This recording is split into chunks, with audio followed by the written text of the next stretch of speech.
کیا آپ جانتے ہیں کہ ہم جو اللہ تعالیٰ کی راہ میں مال خرچ کرتے ہیں اس کا ہمیں فائدہ کیا ہوتا ہے؟ اس کا ہمیں پھل کیا ملتا ہے؟ ہمیں دنیا اور آخرت میں اس کا اجر و حساب کیا ملتا ہے؟ اگر آپ جان لیں تو آپ حیران و پریشان ہو جائیں گے۔ ویڈیو کا آغاز کرتے ہیں۔ سب جاننے کے لیے ویڈیو کو آخر تک دیکھیے تاکہ آپ کی اور ہماری معلومات میں اضافہ ہو سکے، اور اس کو صدقہ جاریہ سمجھ کر ضرور شیئر کیجیے۔ اللہ کی راہ میں مال خرچ کرنے کا سب سے پہلا جو فائدہ ہوتا ہے کہ وہ ہے تزکیہ نفس۔ تزکیہ نفس کا موجب بنتا ہے۔ ارشاد الہی ہے، ترجمہ ہے، یعنی ان کے مالوں سے صدقہ لیجئے تاکہ ان سے ان کے مال اور صاف ہو جائیں۔ سورۃ توبہ کی آیت نمبر 10۔ دوسری جگہ اللہ تعالیٰ پھر فرماتا ہے، ان لوگوں کی مثال جو اپنے مالوں کو رضا الہی کے حصول کے لیے دل جمی سے خرچ کرتے ہیں، اس باغ کی مثال کی طرح ہے جو اونچی جگہ پر ہو، اس کا پڑنے والی تھوڑی سی بارش اسے بہت زیادہ اثرات ڈالتی ہے، مال کو محبت یعنی ہرس، لالچ اور دوسرے انسانوں کے حقوق سلب کرنے کا سبب بنتی ہے۔ اللہ کی راہ میں مال خرچ کرنے سے اثار و قربانی کے جذبات پیدا ہوتے ہیں۔ اللہ کی راہ میں مال خرچ کرنے سے فرد اور معاشرہ دونوں کو قیمتی فوائد اور ثمرات حاصل ہوتے ہیں۔ ارشاد ربانی ہے، جو حرص اور لالچ سے بچا رہے یہی لوگ تو کامیاب ہیں۔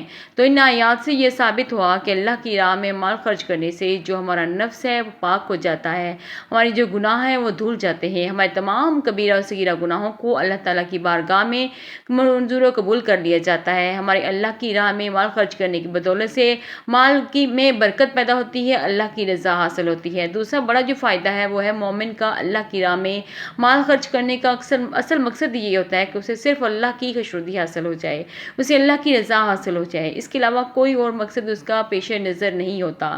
اللہ تعالیٰ نے اہل ایمان کو یہ تعلیم دی ہے کہ وہ اللہ کی راہ میں خرچ کرتے ہوئے اللہ کی رضا کے لیے خرچ کریں۔ جو شخص اللہ کی رضا کے لیے اپنا پاک اور حلال کمائی میں سے اللہ کی راہ میں خرچ کرتا ہے تو یقیناً اللہ تعالیٰ اسے ضرور راضی ہوتا ہے اور اللہ کی رضا اسے حاصل ہوتی ہے۔ جسے اللہ کی رضا حاصل ہو جائے اس سے زیادہ خوش نصیب انسان کون ہو سکتا ہے؟ اللہ کی رضا حاصل کرنے کی اس شخصیت پر بہت ہی مفید اور اعلیٰ اثرات پڑتے ہیں۔ نہ اسے خوف ہوتا ہے، نہ اسے غم ہوتا ہے، نہ اسے دکھ آتے ہیں، نہ اسے مصیبت آتی ہے، نہ اسے پریشانی ہوتی ہے، اس کا دل اطمینان اور سکون حاصل کرتا ہے۔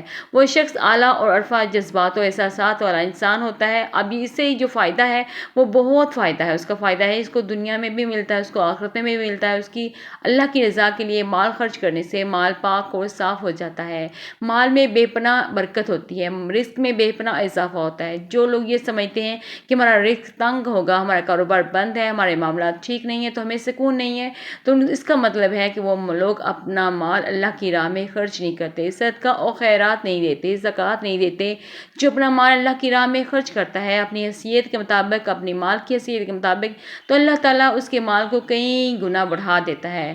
اب تیسرا بڑا فائدہ جو ہے وہ اللہ کی راہ میں مال خرچ کرنے کا وہ ہے بخشش کا موجب بنتا ہے۔ انفاق فی سبیل اللہ گناہوں کی بخشش کا ذریعہ ہے۔ اللہ کی راہ میں خرچ کرنے سے اللہ کا وعدہ ہے کہ وہ اس کے گناہوں کو بخش دے گا اور اسے فضل عطا کرے گا۔ ارشاد ربانی ہے، یعنی اللہ تعالیٰ تمہیں اپنے ہاتھ سے مغفرت اور فضل کا وعدہ کرتا ہے۔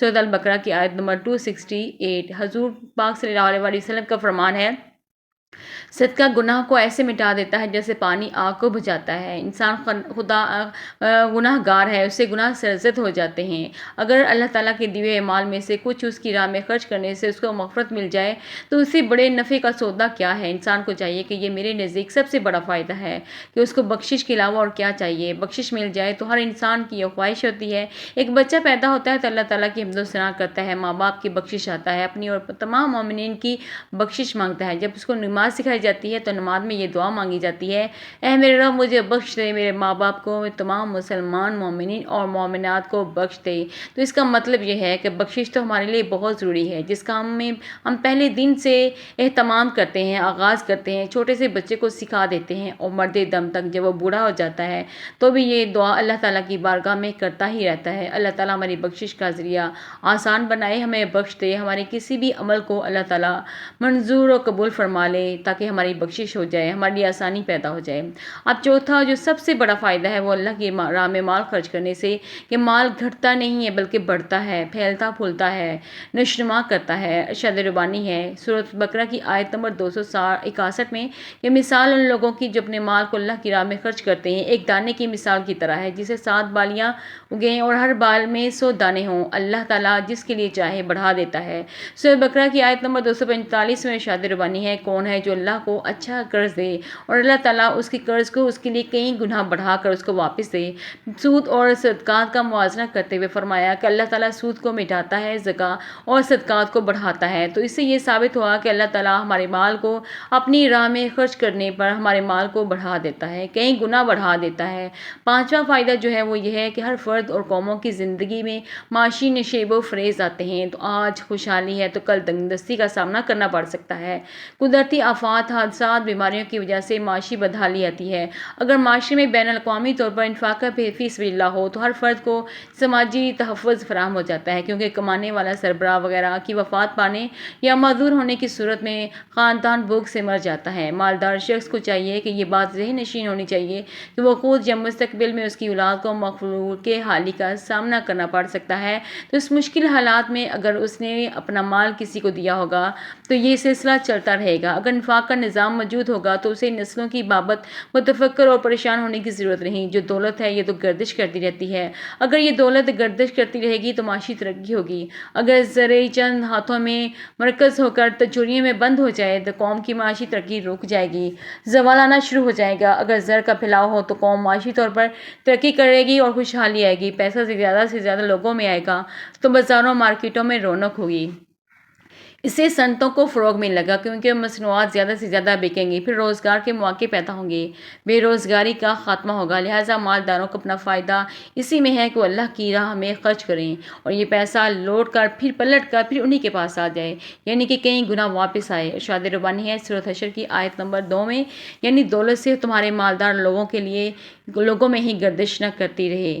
ساتواں جو فائدہ ہے وہ اللہ کی راہ میں خرچ کرنے کا یہ فائدہ ہے کہ اگر مالدار لوگ محتاجوں، فقیروں، غریبوں سے بے اعتنائی اور بے حسی کا رویہ اپنائیں تو ان کی مالی امداد سے حق کھینچیں تو ان کی طرف سے اس رویے کے خلاف خوفناک رد عمل ہونے کا اندیشہ ہوتا ہے۔ اپنی بقا کے لیے کرپشن، بدعنوانی، جرائم کا پیشہ اختیار کر لیتے ہیں۔ معاشرے میں چوری، ڈکیتی، اغوا جیسے کام ہونے لگ جاتے ہیں، اس سے پورے معاشرے کا عمل اور سکون غرق ہو جاتا ہے۔ یہ ایک شیطانی عمل ہے، پھر اسے روکنا مشکل ہو جاتا ہے۔ لیکن اگر انفاق فی سبیل اللہ ہوتا رہے تو معاشرے میں خیر سگالی، بھائی چارے، پیار و محبت کی فضا قائم رہتی ہے، جس سے تمام لوگوں کی زندگی میں سکون اور آرام رہتا ہے، قوم میں اخلاقیات پیدا ہوتی ہے۔ رسول صلی اللہ علیہ وآلہ وسلم کا ارشاد ہے کہ میری امت کا حال اس وقت تک درست رہے گا جب تک وہ ایمانت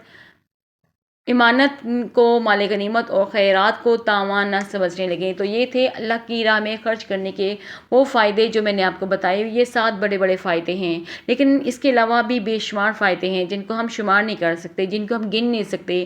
تو میرے اس ویڈیو بنانے کا مقصد یہ ہے کہ یہ 7 بڑے بڑے فائدے اگر آپ نے جان لیے تو آپ کو اس دنیا میں بھی اور آخرت میں بھی اس کا فائدہ ہوگا۔ دنیا اور آخرت کو حاصل کرنے کی تمنا ہر ایک انسان کو ہوتی ہے۔ اللہ کی رضا حاصل کرنے کے لیے ہم اللہ کا مال دیا ہوا غریبوں میں خرچ کرتے ہیں تو ہمیں اللہ کی خوشنودی حاصل ہوگی، اللہ کی رضا حاصل ہوگی، مال میں برکت پیدا ہوگی، ہماری بخشش کا ذریعہ بنے گی، ہمارے گناہوں کو صاف کرنے کا موجب بنے گا، ہمارے مال کو صاف کرنے کا ذریعہ بنے گا، ہمارے مال میں برکت پیدا ہوگی۔ اور اب اتنے زیادہ فائدے ملیں گے تو کیوں نہ ہم اللہ تعالیٰ کے دیے ہیں مالوں میں سے غریبوں کا حق نکالیں، غریب کو اس کا حق عطا کریں، غریبوں کا حق ان کو دیں، کیونکہ اللہ تعالیٰ کے مال میں ہمارے پاس جو مال ہے وہ ہمیں اللہ تعالیٰ نے غریبوں کے لیے دیا ہے، ہم ان کا حق ان کے گھروں تک دے کر آئیں۔ آپ اپنے ارد گرد لوگوں کو دیکھیں جو صاحب حیثیت ہیں، اور جو صاحب حیثیت ہیں وہ ان لوگوں کو عطا کر ان لوگوں کو دیں جو کہ اس مال کا حق رکھتے ہیں، تاکہ اللہ کی رضا حاصل ہو، آپ کے مال میں برکت ہو، آپ کے والدین، آپ کی اور آپ کے تمام اہل و عیال کی، اور تمام مومنین مومنات کی بخشش کا ذریعہ ہو۔ اللہ تعالیٰ آپ کا اور ہم سب کا حامی و ناصر ہو۔ اللہ تعالیٰ آپ کو اور ہم سب کو کسی کا محتاج نہ کرے۔ امید کرتی ہوں آپ کو آج کی ویڈیو اچھی لگی ہوگی۔ ویڈیو اچھی لگے تو ویڈیو کو لائک کیجئے، شیئر کیجئے۔ اللہ تعالیٰ آپ کا اور ہم سب کا حامی و ناصر ہو۔ اللہ حافظ۔ اللہ نگہبان۔ نور جی چینل کو سبسکرائب کیجئے، ویڈیو کو لائک کیجئے۔ اللہ حافظ۔ اللہ نگہبان۔